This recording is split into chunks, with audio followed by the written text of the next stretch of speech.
Hello students, welcome to my YouTube channel special academy. आप सभी का हमारे इस चैनल पर स्वागत है। स्टूडेंट्स, जैसा कि आप सभी को पता है कि हम हिंदी साहित्य का अध्ययन कर रहे हैं और आज का जो हमारा टॉपिक है वो है हिंदी गद्य का विकास। आज से हम गद्य साहित्य के बारे में चर्चा करेंगे। तो स्टूडेंट्स, स्टार्ट करते हैं हमारा आज का पहला प्रश्न। और स्टूडेंट्स, अगर आपको हमारी और भी वीडियो देखनी है तो आप प्लेलिस्ट में जाके वीडियोस देख सकते हैं। तो स्टूडेंट्स, स्टार्ट करते हैं हमारा आज का पहला प्रश्न। हमारा आज का पहला प्रश्न है, हिंदी शब्द का विकास संस्कृत के किस शब्द से हुआ है? तो हमारे पास ऑप्शन नंबर ए है सिंधु, बी है सिंधी, सी है हिंद और डी है सिंधवी। तो हिंदी शब्द का विकास संस्कृत के किस शब्द से हुआ है? तो हमारा जो राइट आंसर है वो है सिंधु। ऑप्शन नंबर ए हमारा सही हो जाएगा। नेक्स्ट क्वेश्चन है, व्यापक अर्थ में हिंदी कितनी बोलियों का प्रतिनिधित्व करती है? तो हमारे पास ऑप्शन नंबर ए है 8, बी है 12, सी है 17 या 18 और डी है 4। तो व्यापक अर्थ में हिंदी कितनी बोलियों का प्रतिनिधित्व करती है? तो वो है 17 या 18। आपके पास ऑप्शन में या तो 17 ही दिए होंगे या तो 18 ही दिए होंगे। नेक्स्ट क्वेश्चन है, सिंधु का हिंद किस भाषा के अंतर्गत होता है? सिंधु का हिंद किस भाषा के अंतर्गत होता है? तो हमारे पास ऑप्शन नंबर ए है फारसी, बी है अरबी, सी है ग्रीक और डी है जर्मन। तो इसका जो राइट आंसर होगा वो होगा फारसी। ऑप्शन नंबर ए हमारा सही हो जाएगा। नेक्स्ट क्वेश्चन है, भाषा विज्ञान में हिंदी कितनी बोलियों का प्रतिनिधित्व करती है? तो हमारे पास ऑप्शन नंबर ए है 28, बी है 8, सी है 17 और डी है 18। तो भाषा विज्ञान में हिंदी कितनी बोलियों का प्रतिनिधित्व करती है? तो वो है ऑप्शन नंबर बी, 8 बोलियों का प्रतिनिधित्व करती है। नेक्स्ट क्वेश्चन है, हिंद हिंदू हिंदी शब्द का प्रयोग सर्वप्रथम किसने किया? तो हमारे पास ऑप्शन नंबर ए है आर्यों ने, बी है ईसाइयों ने, सी है यहूदियों ने और डी है मुसलमानों ने। हिंद हिंदू हिंदी शब्द का प्रयोग सर्वप्रथम मुसलमानों के द्वारा किया गया। नेक्स्ट क्वेश्चन है, बजरोया 6ठी शताब्दी के जवान ए हिंदी में हिंदी शब्द का क्या अर्थ है?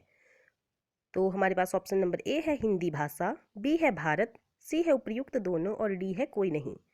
तो बजरोया 6ठी शताब्दी के जबान ए हिंदी में हिंदी शब्द का क्या अर्थ है? तो वो है भारत। ऑप्शन नंबर बी हमारा सही हो जाएगा। नेक्स्ट क्वेश्चन है, खुसरो की खालिक बारी में भाषा के लिए किस शब्द का प्रयोग किया गया है? तो हमारे पास ऑप्शन नंबर ए है हिंदवी, बी है हिंदी, सी है हिंदी और डी है इनमें से कोई नहीं। तो खुसरो की खालिक बारी में भाषा के लिए जो शब्द का प्रयोग हुआ है वो है हिंदवी। ऑप्शन नंबर जो ए है वो सही हो जाएगा। नेक्स्ट क्वेश्चन है, खड़ी बोली गद्य में रचना प्रारंभ होती है तो कब से प्रारंभ होती है? 10वीं सदी से, 13वीं सदी से, 14वीं सदी से या 11वीं सदी से? तो इसका जो राइट आंसर होगा वो होगा 13वीं सदी से। नेक्स्ट क्वेश्चन है, राजस्थानी गद्य का आरंभिक रूप किस समय से मिलता है? तो हमारे पास ऑप्शन नंबर ए है 13वीं सदी से, बी है 7वीं से, सी है 10वीं सदी से और डी है 14वीं सदी से।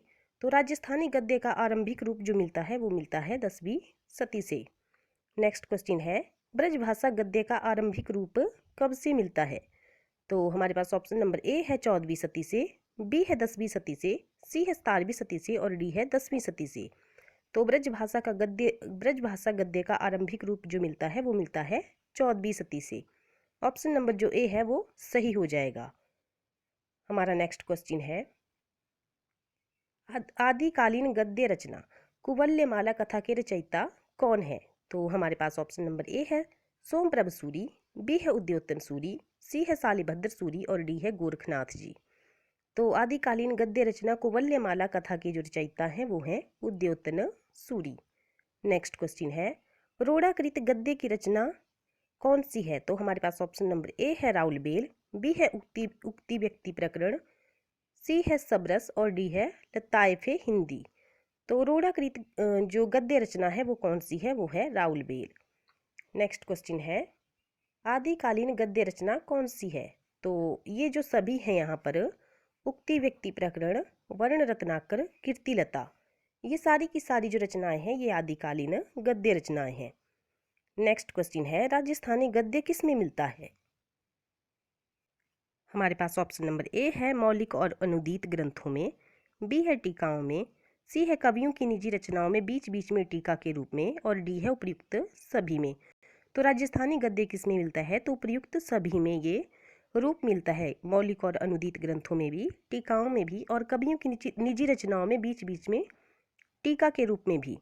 नेक्स्ट क्वेश्चन है, ब्रजभाषा गद्य की अखंड परंपरा चलती है। तो हमारे पास ऑप्शन नंबर ए है भक्तिकालीन कृष्ण भक्त कवियों से, बी है विद्यापति की पदावली से, सी है गोरखनाथ से, और डी है लल्लू लाल से। तो ब्रजभाषा गद्य की अखंड परंपरा किसमें चलती है, तो भक्तिकालीन कृष्ण भक्त कवियों से। ऑप्शन नंबर जो ए है वो सही हो जाएगा। नेक्स्ट क्वेश्चन है, ब्रजभाषा गद्य की पुस्तक श्रृंगार रस मंडन के रचनाकार कौन है। तो हमारे पास ऑप्शन नंबर ए है गोकुलनाथ, बी है विट्ठलनाथ, सी है बैकुंठ मणि, और डी है नाभादास। तो ब्रजभाषा गद्य की पुस्तक श्रृंगार रस मंडन के जो रचनाकार हैं वो है विट्ठलनाथ जी। नेक्स्ट क्वेश्चन है, लल्लू लाल की ब्रजभाषा गद्य की रचना कौन सी है। तो हमारे पास ऑप्शन नंबर ए है प्रेम सागर, बी है लाल चंद्रिका, सी है राजनीति, और डी है सभी। तो लल्लू लाल की ब्रजभाषा गद्य की रचना कौन सी है, तो वो है राजनीति हितोपदेश। नेक्स्ट क्वेश्चन है, दक्षिणी हिंदी गद्य की प्राचीनतम पुस्तक मेरा जुल आस्कीन के लेखक कौन है। तो हमारे पास ऑप्शन नंबर ए है मुल्ला बजही, बी है बंदा नवाज गेसुदराज, सी है कुतुब शाह, और डी है सैयद हुसैन। तो दक्षिणी हिंदी गद्य की प्राचीनतम पुस्तक मेरा जुल आस्कीन के लेखक कौन है, तो वो है बंदा नवाज गेसुदराज। ऑप्शन नंबर जो बी है वो सही हो जाएगा। नेक्स्ट क्वेश्चन है, मुल्ला बजही की गद्य कृति कौन सी है। हमारे पास ऑप्शन नंबर ए है कुतुब मुस्तरी, बी है शिकारनामा, सी है सबरस, और डी है इनमें से सभी।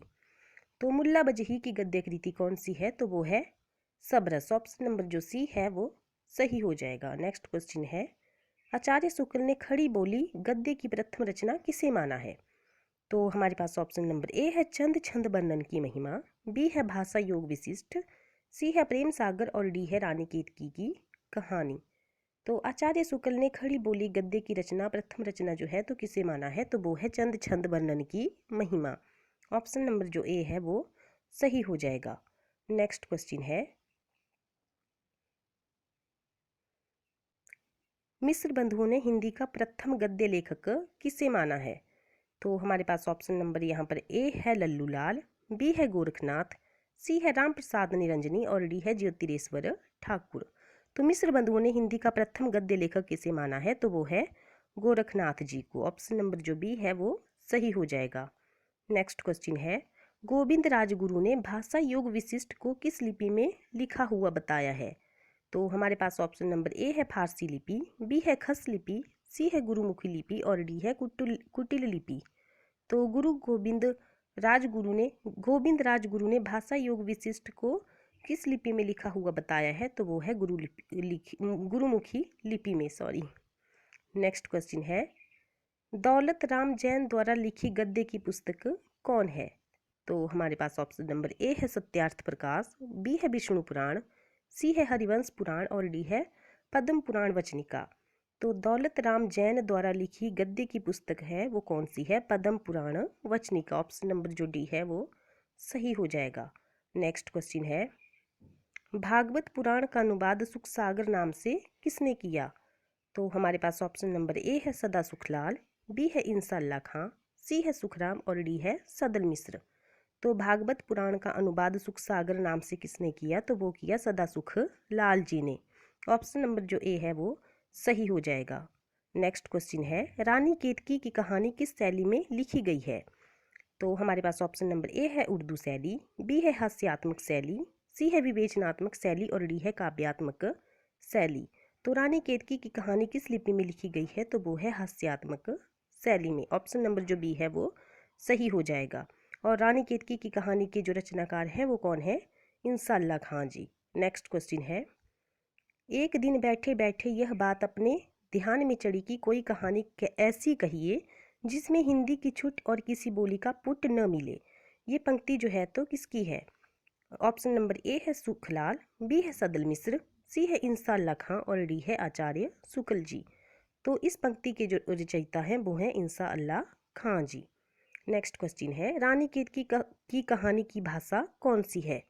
तो हमारे पास ऑप्शन नंबर ए है खड़ी बोली, बी है हिंदुस्तानी, सी है ब्रजभाषा और डी है संस्कृत। तो रानी केतकी की कहानी की जो भाषा है वो है खड़ी बोली। ऑप्शन नंबर जो ए है वो सही हो जाएगा। नेक्स्ट क्वेश्चन है, आलसियों का कोड़ा किसकी रचना है? तो हमारे पास ऑप्शन नंबर ए है लल्लू लाल, बी है सितारे हिंद, सी है सदल मिस्र और डी है इंसाल्लाह खां। तो आलसियों का कोड़ा किसकी रचना है? तो वो है सितारे हिंद की रचना। नेक्स्ट क्वेश्चन है, रानी केतकी की कहानी के लेखक कौन हैं? हमारे पास ऑप्शन नंबर ए है सदल मिस्र, बी है लल्लू लाल, सी है इंसाल्लाह खां और डी है सदासुख लाल जी। तो रानी केतकी की कहानी के लेखक हैं वो हैं इंसाल्लाह खां जी। ऑप्शन नंबर जो सी है वो सही हो जाएगा। नेक्स्ट क्वेश्चन है, सदल मिस्र की भाषा की विशेषता है, तो कौन सी विशेषता है? हमारे पास ऑप्शन नंबर ए है पूर्वीपन, बी है उर्दू की प्रमुखता, सी है सहज एवं प्रवाहमयी भाषा और डी है किस्सा गोई। तो इसका जो राइट आंसर होगा वो होगा पूर्वीपन। तो स्टूडेंट्स, आज की हमारी इस वीडियो में इतना ही। अगर आपको हमारी ये वीडियो अच्छी लगी है तो वीडियो को लाइक और शेयर जरूर करें। मिलते हैं अगली वीडियो में। धन्यवाद।